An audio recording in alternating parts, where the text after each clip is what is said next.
కొంచెం అటు బయటకు వచ్చాం కదా, డస్ట్ పెట్టుకుంటే క్లీన్ చేసుకుంటున్నాము. నేను మా అమ్మాయి అందరు కలిసి క్లీన్ చేస్తున్నాం కారు. టెస్లా కారు ఇది.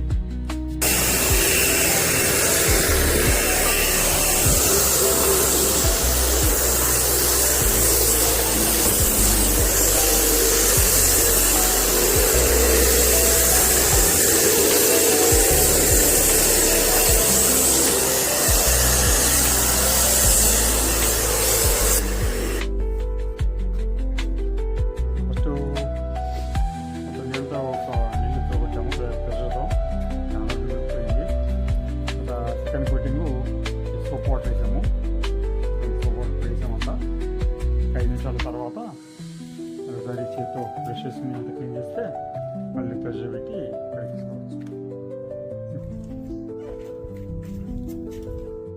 అవుట్ సైడ్ క్లీనింగ్ అయింది, ఇన్సైడ్ క్లీన్ చేస్తున్నాము. డోర్లు కింద డోర్లు క్లీన్ చేసి డోర్లు కవర్ అయిన తర్వాత ఇట్లా ఉంటుంది అన్నమాట. మిగిలిపోయింది, ఆ మిగిలిపోయిందంతా క్లీన్ చేస్తున్నాము. దీని తర్వాత మళ్ళీ ఒకసారి వాటర్ స్ప్రే చేసి ఒకసారి చూసుకుంటే దాకా 90% పని అయిపోతుంది. ఇంకా కొంచెం మిగిలిన లోపల నుంచి కార్పెట్ క్లీన్ చేయాలి. కార్పెట్ మొత్తం తీసేసి అంత డస్ట్ ఉంది ఫుల్గా, కొంచెం క్లీన్ చేయలేక 2 నెలలు అయింది. సో అంత డస్ట్ కార్పెట్ తీసేసి బాగా దులిపేసి బయటేసి క్లీన్ చేసి మళ్ళీ ఇన్సైడ్ అంతా క్లీన్ చేసుకుని డోర్ లాక్ చేసాం.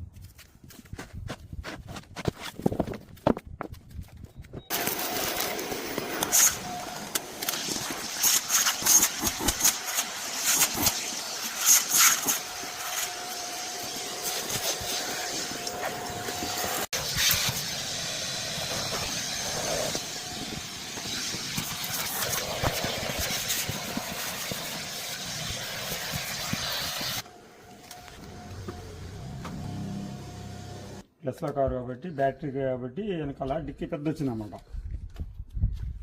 4 సూట్ కేసు పెట్టుకోవచ్చు. అట్లాగే అండర్ గ్రౌండ్ కూడా ఉంటుంది అన్నమాట. ఇక్కడ 2 సూట్ కేసు పెట్టుకోవచ్చు.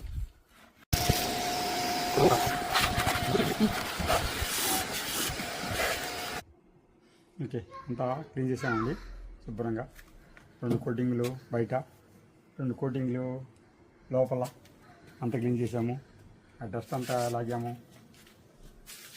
డస్ట్ అంతా క్లీన్ చేసి ఈ కార్పెట్లు అంతా క్లీన్ చేసాము. లోపల గ్లాసెస్, ఇండోరు అంతా కూడా వెట్ క్లాత్తో అంతా క్లీన్ చేసాము. దాదాపుగా అయిపోయింది.